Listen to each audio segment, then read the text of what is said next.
Welcome back for the afternoon session. Good to see you all. Have you gotten your oranges today? Popcorn? Don't forget about coming tomorrow. There might be another surprise. You never know. We are going to study lesson or chapter number 8. Chapter number 8, it's page 211. How many of you read this chapter?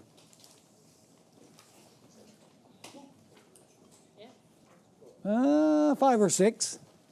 That's not a bad percentage out of 40. But anyway, let's have a word of prayer to begin the session this afternoon, and then we'll get right into this lesson. Father in heaven, thank you for the good time of rest that we've been able to have between the morning session and the afternoon session. We thank you that we are able to come back to open your word in a time where the world is in turmoil over this virus that can cause what even wars can't cause. We are comforted by your word, that you're sitting on the throne. Everything is under your control. And we know that if we commit our lives to you, you will be with us all the way till the end. So we ask that as we continue to study, that your Holy Spirit will be present with us to enlighten our minds and open our hearts. We want to understand your word so that we can share it with others. So be with us, Lord. Bless us and keep us in your care. We pray in Jesus' precious name. Amen. All right, you say, why are we going to take a look at Matthew and Luke? Well, because Matthew and Luke are related to Revelation chapter 11 and verse 2. So we have to take a look at that as well. So let's go to page 211. A study of the two witnesses of Revelation 11 would not be complete unless we take some time to study parallel passages in Matthew 24 and Luke chapter 21. These chapters bear directly on what we have been studying in the last couple of sessions. So let's go to Matthew chapter 24, and I want you to notice that in this chapter there are 4 sequential signs. There are several signs, but 4 that I want to focus on. The first sign is the destruction of earthly Jerusalem. We find that in verses 15 through 20. Now you're going to have to read the verses at your leisure to follow along. I can only give you the summary now. The second sign that is mentioned in Matthew chapter 24 is a period of tribulation. The third sign that is mentioned is signs in the sun and in the moon. By the way, the period of tribulation is described in verses 21 to 28. The signs in the sun and moon are described in verse 29. And then the final sign is that the powers in the heavens will be shaken when the Son of Man appears. So those are the 4 central signs of Matthew 24. The destruction of earthly Jerusalem, a period of tribulation, signs in the sun and moon, and the powers in the heavens are shaken when the Son of Man appears. Now, when you compare the parallel passage in Luke, because Luke 21 describes the same basic ideas of Matthew 24, when you go to Luke 21, there appear to be only 3 signs and not 4. What are the 3 signs? The destruction of earthly Jerusalem, that's verses 20 to 24. Signs in the sun, moon, and stars, that's verse 25. And the powers of heaven will be shaken at the coming of the Son of Man, that's verses 25 and 26. So the question is, which sign is missing in Luke that is found in Matthew 24? It is the tribulation sign. Luke does not mention any tribulation sign. However, the question is the tribulation really missing in Luke chapter 21? The answer is no. Luke simply describes the tribulation sign differently than Matthew does. Basically, the tribulation sign is described in Luke as the Gentiles trampling the holy city. Now you see the reason why this is related to Revelation 11 verse 2, because you have a trampling of the holy city. Now, let's go to our next section. This is page 212. One thing is clear from the first part of Luke 21 and verse 24. In fact, let's go there now and read that verse. Luke 21 and verse 24.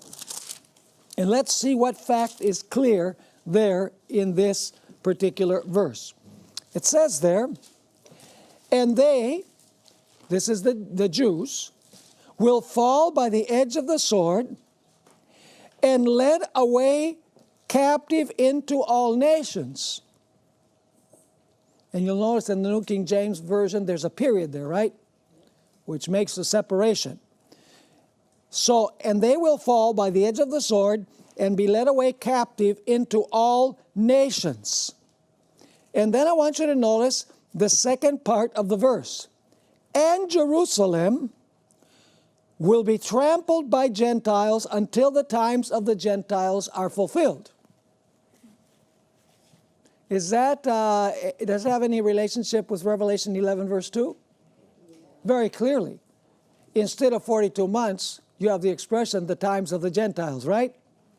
And you have a mention of Jerusalem also.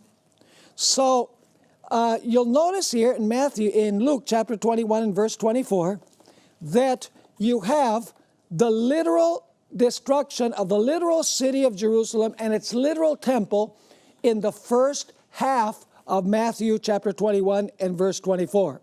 This is the part where it says, and they will fall by the edge of the sword and be led away captive into all nations, period.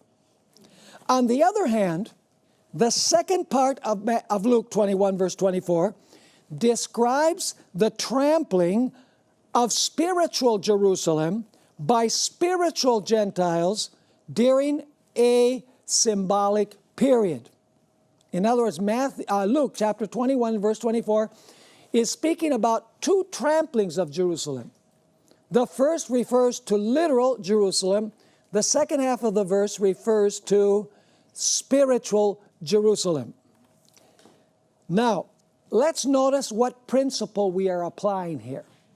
Louis Weir, whom has some really fantastic material, we have many books of his here at Secrets Unsealed in our store, expresses this principle of how we can say that Matthew 21 verse 24, the first half of the verse describes the literal destruction of Jerusalem, whereas the second half describes the period of the trampling of spiritual Jerusalem by the Gentiles for 42 months.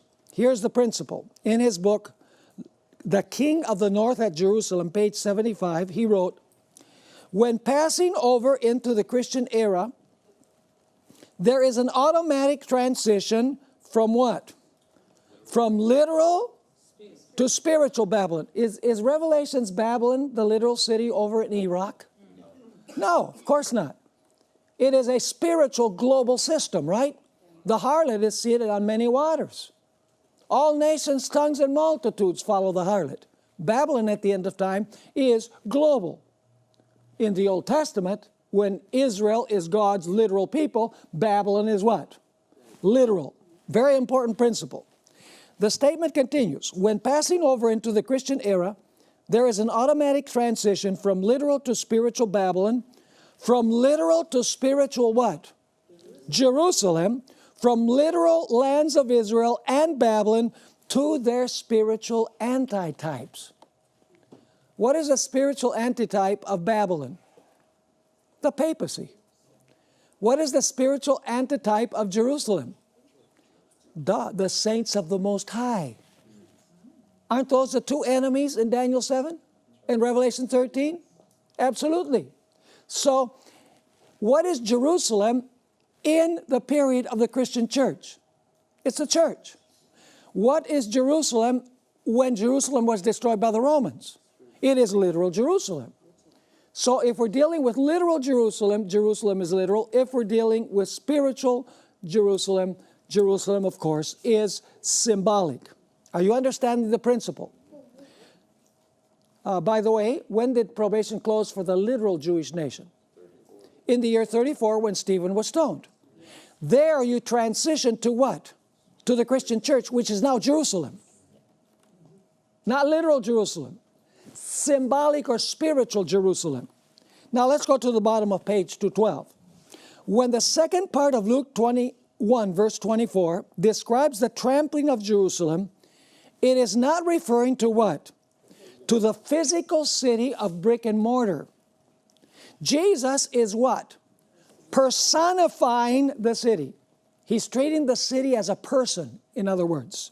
Notice the following text that use the word Jerusalem to refer to the people in the city. 2 Kings 24, verses 14 and 15. Speaking about Nebuchadnezzar, when he conquered Jerusalem, it says, and he carried into captivity all Jerusalem. Wow, pretty difficult to transfer the whole physical city to Babylon, right? What does it mean when it says he carried into captivity all Jerusalem? It's the people of Jerusalem. All the captains. Now you have the definition. All the mighty men of valor. 10,000 captives. And all the craftsmen and smiths. None remained except the poorest people of the land.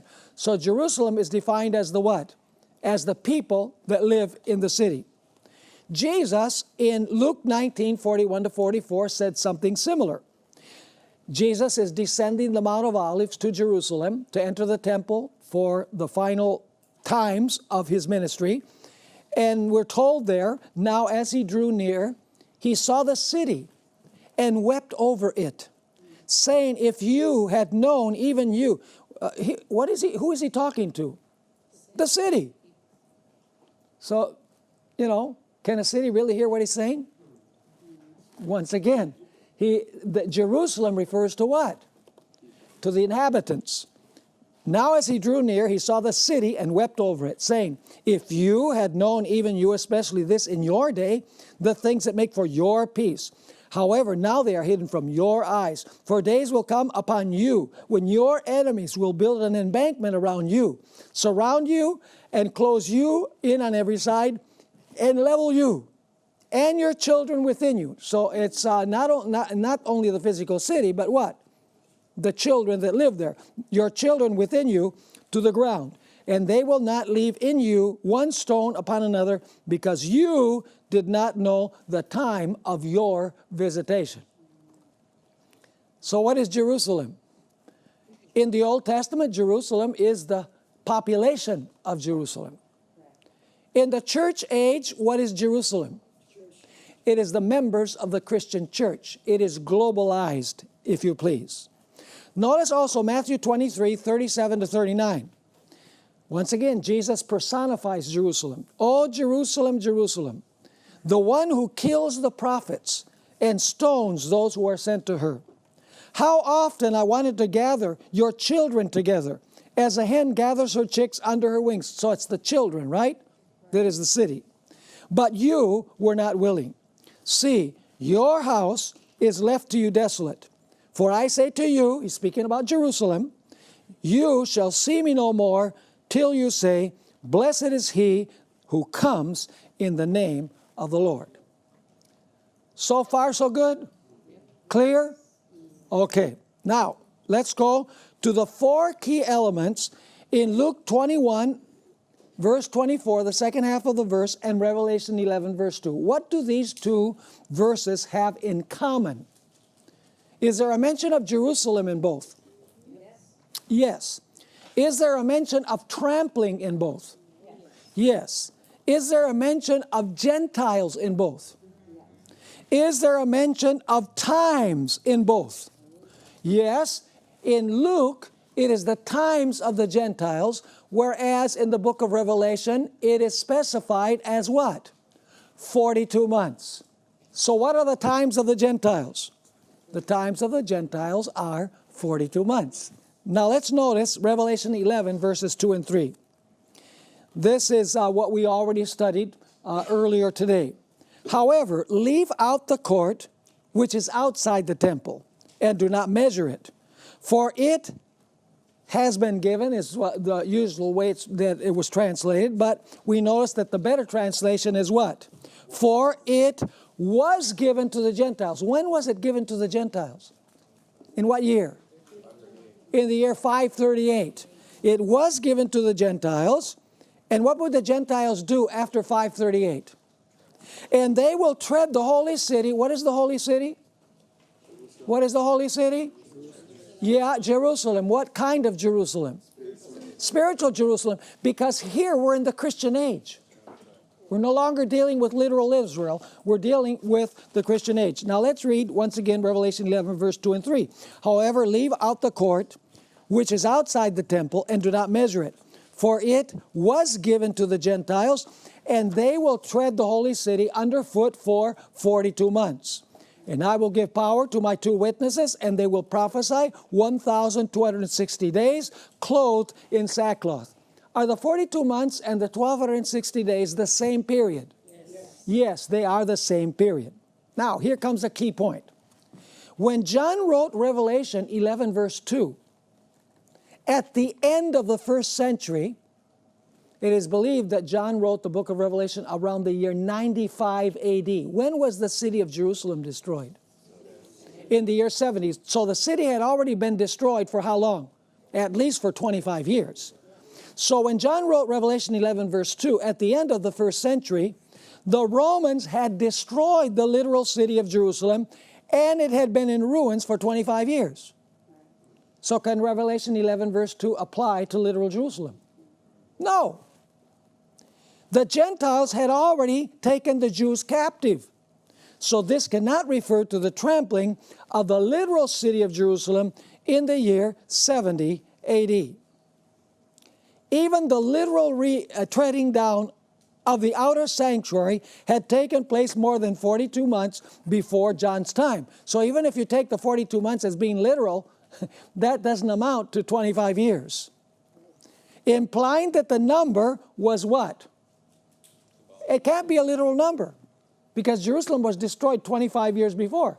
So even if you say 42 months before John wrote, that's only 3.5 years. So it doesn't square. So once again, even the literal treading down of the outer sanctuary had taken place more than 42 months before John's time. Implying, this is a proof of the year-day principle, implying that the number was what? Symbolic for the whole period from its devastation in some sense until its what? Until its restoration. So Revelation 11 verse 2 contains the very same 4 elements that Jesus mentioned in Luke 21 verse 24, the second half of the verse. Holy city, Jerusalem, trampling, Gentiles, and 42 months. It refers to the times of the Gentiles. Are we on a good track here? Yes. Good. Now, who are the Gentiles that are mentioned here? Remember we talked about the Gentiles this morning? Remember we read from Albert Barnes, the Bible commentator? Who did he say the Gentiles were? The Roman Catholic papacy. And he was right on target, wasn't he? Who are the Gentiles? And what does the word Jerusalem mean? We have already pointed out that Jerusalem during the Christian dispensation refers to God's faithful church. We did that this morning. And Gentiles refers to those who are enemies of Christ's faithful church. And then you can read all of these texts that we have here. We don't have time to read all of these texts, but I hope that, when you get home, you'll sit down and read all of these verses that I have in parentheses. We just can't go through all of them. Next paragraph. In Revelation 11, verse 1, the angel told John to measure what? The temple and those who worship in it. Now we're going, Revelation 11, verse 1, does that belong with chapter 11? No. What does it belong with? Revelation chapter 10. It's a conclusion to Revelation 10. You say, how do you know that? Well, let me just summarize. We're going to study Revelation 10 in detail. But Revelation 10 ends by the angel telling John, you must prophesy again to nations, tongues, peoples, and kings. Okay? And then in the very next verse, you have the measuring of the temple. Are you following the sequence? So, you know, the prophet, that great disappointment in 1844, the experience that was sweet and then turned bitter, God says, you must prophesy again, of course, with new understanding. So what began immediately after the great disappointment? What great insight did Hiram Edson have the very next day as he was crossing a field with one of his friends? He says, I saw distinctly and clearly that instead of Jesus coming to the earth on October 22, 1844, he entered from the holy to the most holy place. Is that measuring the temple? So does Revelation 11 verse 1 belong with chapter 10? Yeah, it speaks about what we are to prophesy again about. We're supposed to prophesy again about the measuring of the temple, which is the judgment. The hour of his judgment has come, the first angel's message. Are we going okay? Now, in Revelation 11:1, the angel told John to measure the temple and those who worship in it, but not to measure the court, because it was given to the Gentiles for 42 months. When John wrote the book of Revelation, Rome had already destroyed the literal temple, and the literal Jews had been scattered among the nations. This means that the temple referred to here must be the one where? It must be the one in heaven. And the worshipers must be those who worship there what? Spiritually. Let me ask you, can we worship in heaven? Can we come boldly to the throne of grace in heaven? Can we enter the sanctuary in heaven? How? By faith. Spiritually, we can enter. Spiritual Jerusalem can worship in heaven by faith. So basically, we are to understand that the temple is the heavenly sanctuary literally, and the church, what? Symbolically or spiritually. Now, there's not only a link between Revelation 11, verses 2 and 3, and Luke chapter 24 and 21 and verse 24, the second half of the verse. There's also a link between Revelation 11, 2 and 3, and Daniel 7 and 8. This is where it's going to become even clearer. Let's pursue that. According to Revelation 11, verse 2, the trampling of the city occurs for a period of how long? 42 months. Also described in the next verse, that is verse 3, as what? 1,260 days. Don't forget this. So, are the 1260 days and the 42 months the same period, expressed with different terminology? Yes. Now notice, this links the 42 months of verse 2 with the 1,260 days of verse 3. I'm going to go slow because this is critically important. Furthermore, even more, it links Revelation 11, 2 and 3 with the 1,260 days of Revelation what? 12:14. Let's go there to Revelation chapter 12 and verse 14. So is there a connection between Revelation 11, 2 and 3, Luke chapter 21, verse 24, the second half of the verse, and Revelation 12, verse 14? Yes. Let's notice Revelation 12 and verse 14. Here the dragon is pursuing the woman. For how long?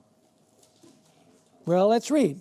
But the woman was given 2 wings of a great eagle, that she might fly into the wilderness to her place, where she is nourished for a time and times and half a time from the presence of the serpent. Now, let's go back to verse 6. Then the woman fled into the wilderness, where she has a place prepared by God, that they should feed her there. How long? 1,260 days. Is that the same period as Revelation 11, verses 2 and 3? Yes. Is it the times of the Gentiles? Yes. Absolutely. Now, let's continue here. Does Revelation 13, verse 5 also mention 42 months, which are mentioned there in Revelation 11, 2 and 3? Let's go to Revelation chapter 13. Revelation chapter 13, and let's read verse 5. This is speaking about the beast. What is the beast? The papacy. What is the little horn? The papacy. Now notice Revelation 13, verse 5. And he, that is the beast, was given a mouth speaking great things and blasphemies, and he was given authority to continue for how long? To continue for 42 months. So notice the verses here where we have the bullet points. 42 months, Revelation 11:2. 1,260 days, Revelation 11:3. 1,260 days, Revelation 12:14.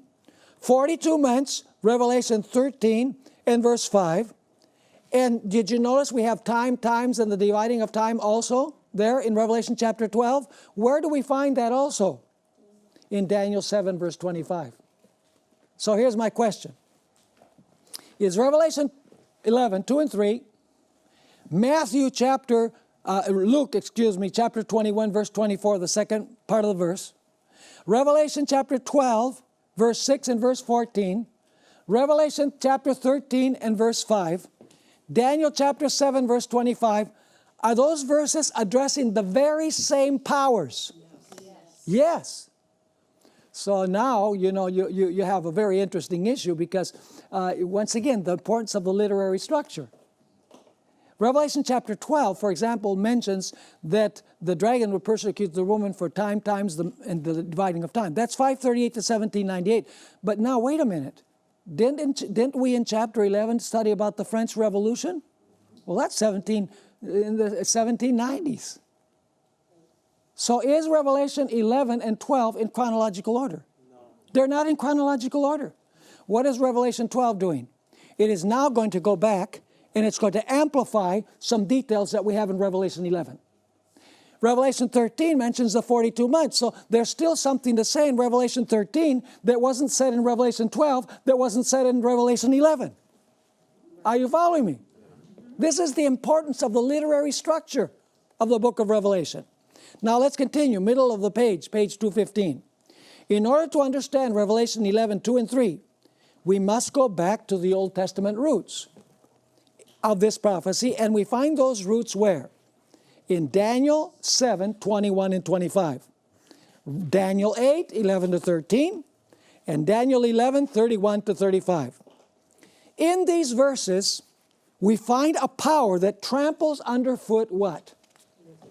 It tramples underfoot the temple of God, its true worshipers, not by the Roman Empire, but by what?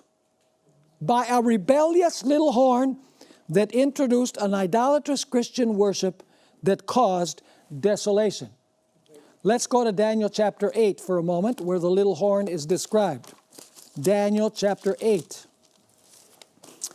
Is there an idea of trampling in Daniel chapter 8? Yes, the little horn. Is that the same little horn as Daniel 7? Yes. So notice Daniel chapter 7, and let's read beginning with verse 11. He even exalted himself as high as the prince of the host. Who is the prince of the host? Jesus. And by him, by the little horn, the daily was taken away. What is the daily? It's the continual ministration of Jesus, first in the court on earth, and then in the holy place of the sanctuary. So is this work that the little horn is doing having something to do with the sanctuary? Absolutely. It continues, and the place of his sanctuary was cast down. Because of the transgression, an army was given over to the horn to oppose the daily, and he cast the truth to the ground. He did this all, and what? He did this all and prospered. So let's go down to verse 13. And I heard a holy one speaking, and another holy one said to that certain one who was speaking, how long will the vision be concerning the daily sacrifices, the giving of both sanctuary and the host to be what? To be trampled underfoot. So does the little horn in Daniel 8 trample underfoot the sanctuary and the prince and the host? Yes. In Revelation 11, 2 and 3, is that what happens also? Trampling of Jerusalem? for the times of the Gentiles? Absolutely. Are all of these prophecies interrelated? They most certainly are. Now, let's go to the next point. According to Daniel 7, 21 and 25, this little horn blasphemed God and persecuted his people for times, and the dividing of time. So let's consider the historical framework of the little horn's work in Daniel 7. First of all, you have what in Daniel 7? You have a lion, which represents which kingdom? Babylon. Then you have a bear, the Medes and Persians. Then you have a leopard, Greece. Then you have a dragon beast, Rome. Then the dragon beast sprouts 10 horns. That is what came as a result of the barbarian invasions, the divisions of the Roman Empire. And then once the divisions are there, but this is well into the Christian period, isn't it? Because Rome by this point has fallen. The kingdom has been divided into 10 kingdoms. You have a little horn that rises, and then how long does that little horn rule? Times, and the dividing of time. Let's read it. Daniel 7:25. The little horn shall speak pompous words against the Most High, shall persecute the saints of the Most High, and shall intend to change times and law. Then the saints shall be given into his hand for a time and times and half a time. So let me ask you, is Daniel 7 verse 25 connected with Revelation 11 verses 2 and 3? How about Revelation chapter 12 verse 6 and verse 14? How about Revelation 13 verse 5? How about Luke 21 and verse 24, the second part of the verse? They're all linked. They're all describing the identical same period. Let's continue here. Immediately after the nefarious work of the little horn, what begins in Daniel 7? The judgment sits and the books are opened. So immediately after the rule of the little horn, what begins? The judgment. The Father sits on his throne, and then the Son comes to the Father to receive his what? To receive his kingdom. What is his kingdom? The people that belong to the kingdom. How does he determine which people belong to his kingdom? He has to do a judgment. So notice, immediately after the work of the little horn, you have the judgment. So what would you expect after the 1260 days or the 42 months on which the Gentiles trampled upon Jerusalem? What would you expect next? Do you have to be King Solomon to figure it out? No. You would expect the judgment, right? So does Revelation chapter 11 tell us that after the period of the rule of the little horn, the temple was going to be measured? Absolutely. Such sequence is the same. So let's continue here. Immediately after the nefarious work of the little horn, the judgment in the heavenly temple begins. This order of events is very similar to Revelation 11, 1 to 3, where the measuring of the heavenly naos, that's the temple, follows the trampling of Jerusalem for 42 months. So the little horn rules, times, and the dividing of time, after that the judgment. In Revelation chapter 11, the Gentiles trampled Jerusalem for 42 months, after that the measuring of the temple. You know, our idea of the investigative judgment is not some invention by Ellen G. White. Like many of these magazines on the fringes of Adventism say, not to mention them because this is going to be broadcast on television. I don't want to give them any free advertising. These verses prove that the measuring of the temple follows the trampling of the city and not vice versa. Is my translation correct? Was given to the Gentiles in the light of everything we're studying? Absolutely. Now, continuing. Daniel 8 further amplifies the nefarious work of the little horn power by specifically saying that it trampled what? The sanctuary and the host. Language very similar to what? To Revelation 11 verses 2 and 3. Daniel 8 describes two distinct stages of the little horn power. One stage is horizontal and the other vertical. You see the little horn, there's only one little horn in Daniel 8 that illustrates both Romes, pagan Rome and papal Rome. At first, the little horn is conquering geographically, horizontally. But then, at some point, the little horn morphs. It morphs into a power that attacks heaven. Let's read the verses. Daniel 8, verse 9. And out of one of them, out of the four winds, into which the kingdom of Alexander the Great was divided. And out of one of them came a little horn which grew exceedingly great toward the south, toward the east, and toward the glorious land. Does this have anything to do with an attack against heaven? No. Notice verses 10 to 13. We just read that. And it grew up to the host of heaven.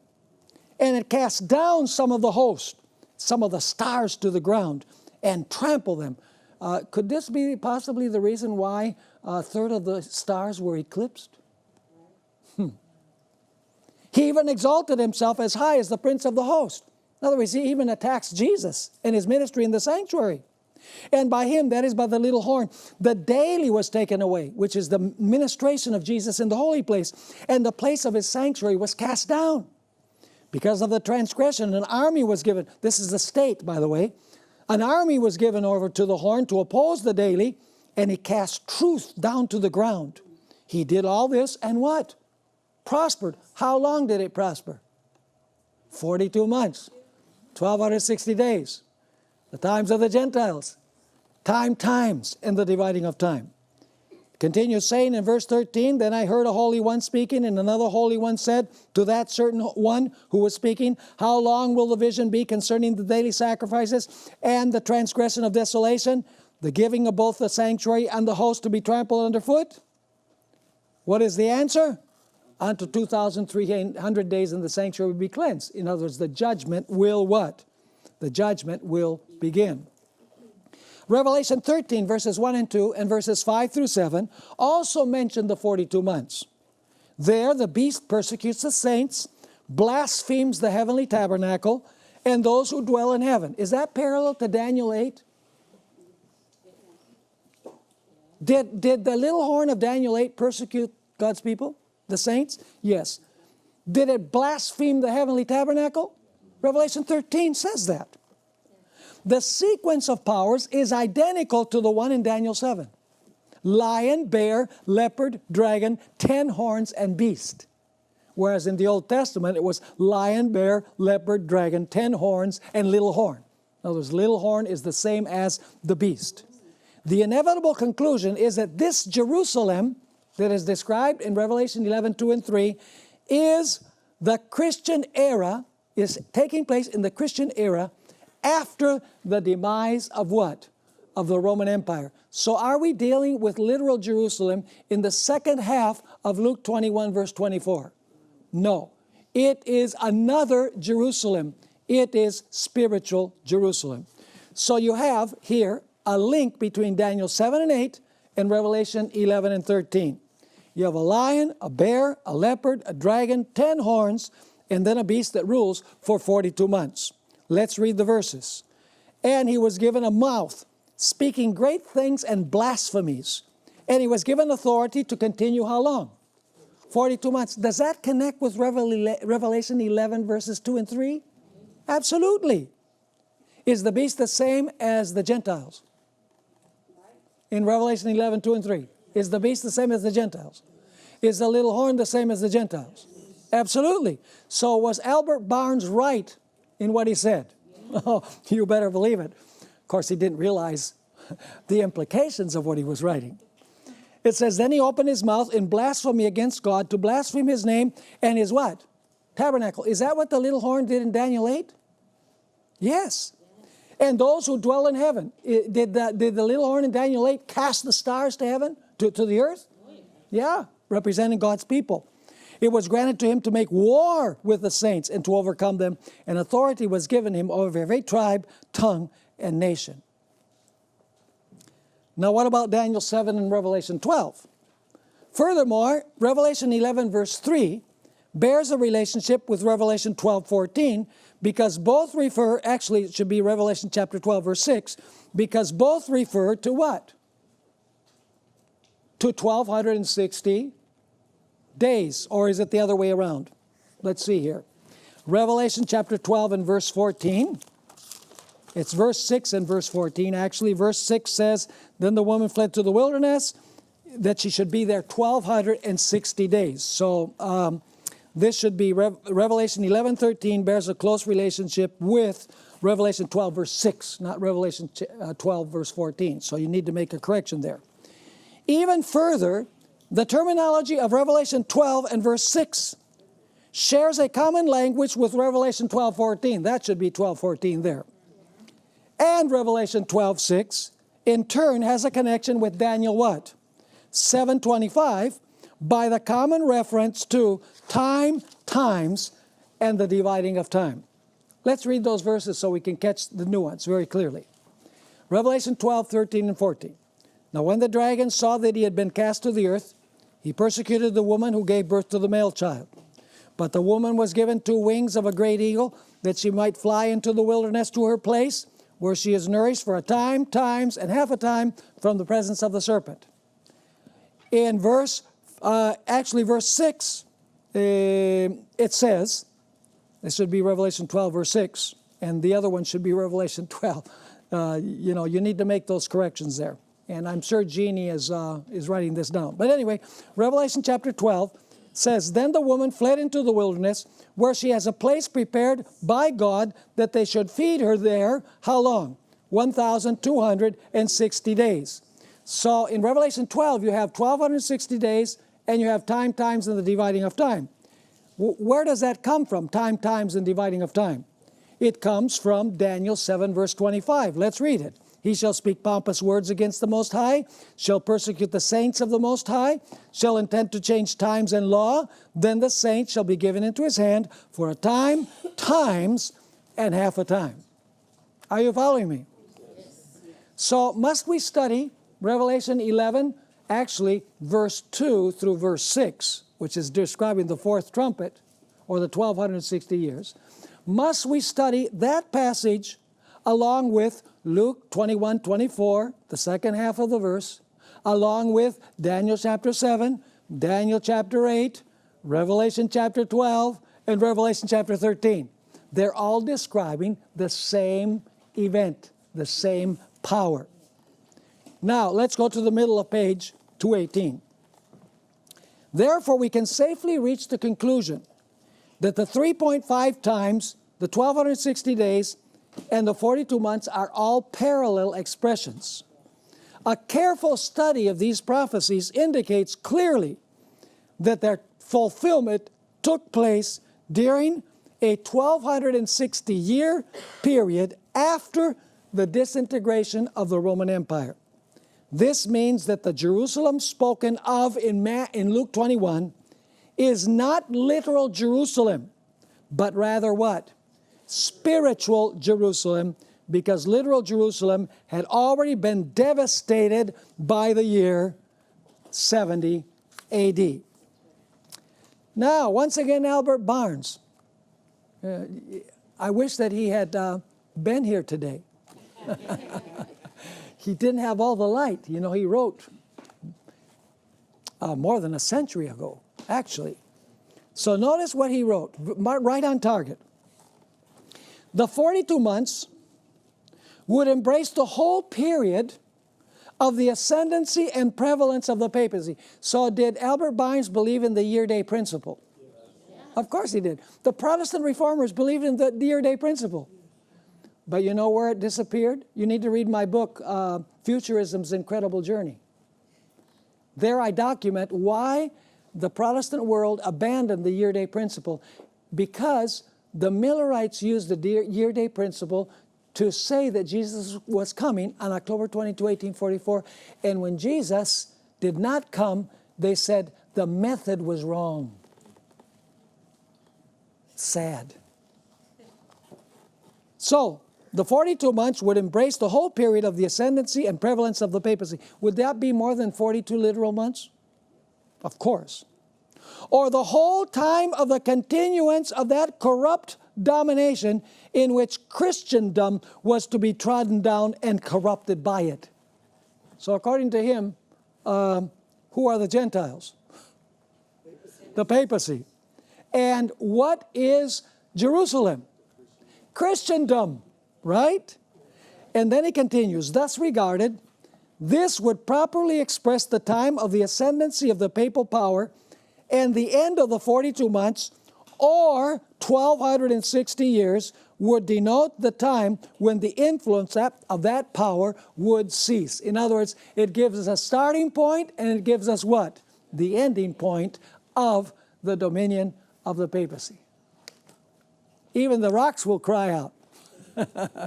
If Adventists don't see it, you know, the Lord uses people in other churches also that have gleams of light to help people say, well, those Adventists are not so crazy after all. Now, let's go to our final point in this segment. Thoughts on Daniel 9, 26 and 27. How many destructions of Jerusalem do you have in Daniel 9, 26 and 27? 2. You say, now wait a minute. Actually, there's 3. And no, wait a minute. Let's read the verses. Daniel chapter 9, 26 and 27. Let's read the paragraph and then we'll go to those verses.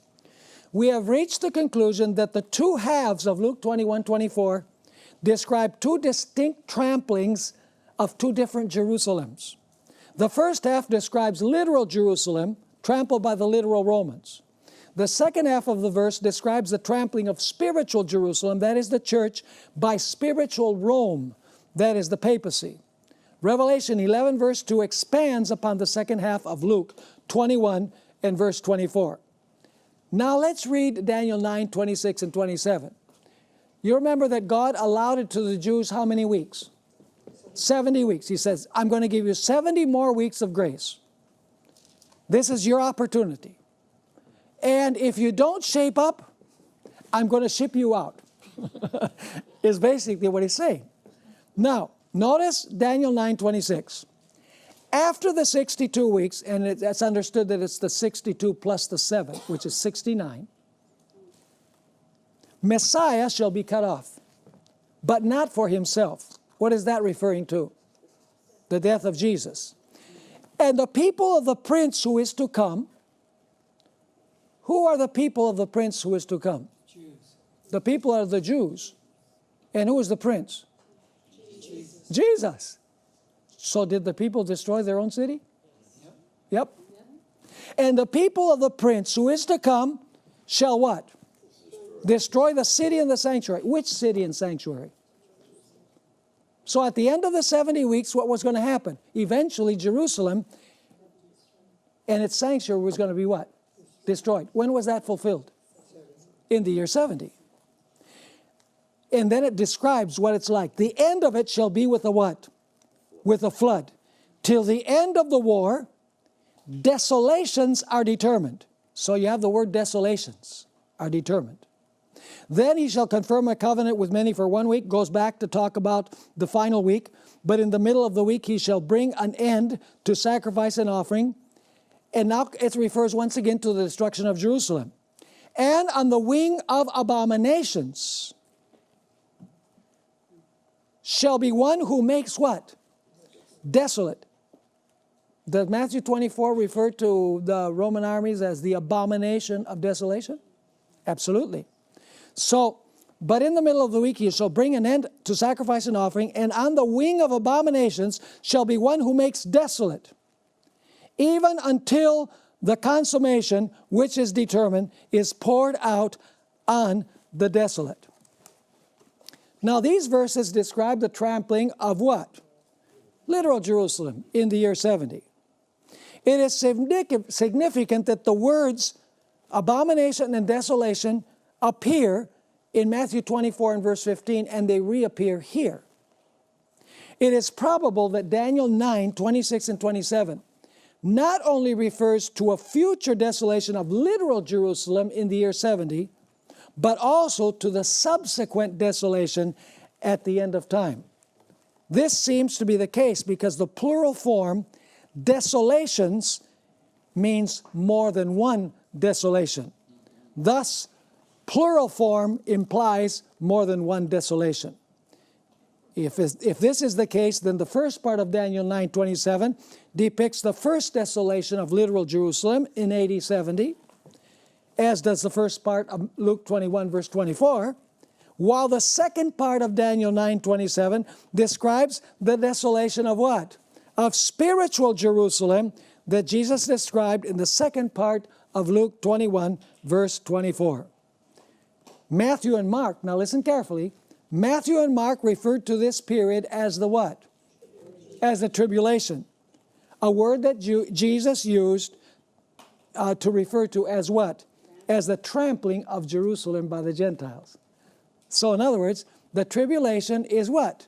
The trampling of God's people by the Gentiles, by the papacy. This interpretation fits very well with the fact that Jesus blended the description of literal Jerusalem and spiritual Jerusalem.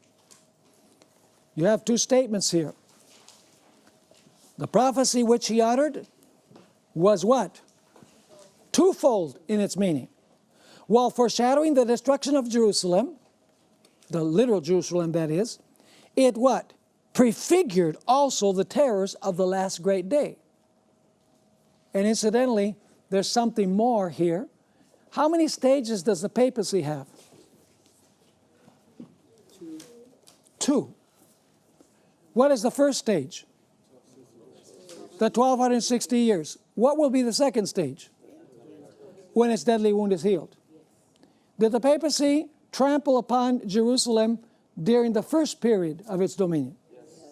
Is it going to trample upon Jerusalem, spiritually speaking, in the second stage? So we're to understand that really the second stage of the papacy is actually a continuation of the first with the period of the deadly wound in between. But it's the same system persecuting the saints of the Most High. So when Ellen White says that this prophecy is twofold in its meaning, she's not only referring to the destruction of literal Jerusalem and then, the attack on God's people at the very end of time. Included also is the idea of the tribulation during the 1260 years. That's what she says in Desire of Ages. Here's another statement, Great Controversy, page 36. The Savior's prophecy concerning the visitation of judgments upon Jerusalem is to have another what? Another fulfillment, of which that terrible desolation was but a faint shadow. In the fate of the chosen city we may behold the doom of a world that has rejected God's mercy and trampled upon His law. By the way, do you remember in Daniel chapter 9, verse 26 and 27, you have the two words, abominations, desolation. Does the book of Revelation refer at all to abomination of desolation regarding the end time? Notice our last text, Revelation 17, verses 4 through 6, and verses 15 and 16. Who does the harlot represent? Well, the harlot is Babylon, but who is Babylon? The Roman Catholic papacy. Right? So, let's notice the end time application of this. Revelation 17, verses 4 through 6. Speaking about the harlot, the woman was arrayed in purple and scarlet, and adorned with gold and precious stones and pearls, having in her hand a golden cup full of, there's one of the key words, abominations, and the filthiness of her fornication. And on her forehead a name was written, Mystery, Babylon the Great, the mother of harlots and of the abominations of the earth. I saw the woman drunk with the blood of the saints and with the blood of the martyrs of Jesus. Is that what happened during the 1260 years? The trampling upon God's people? Yes. Was it the same harlot?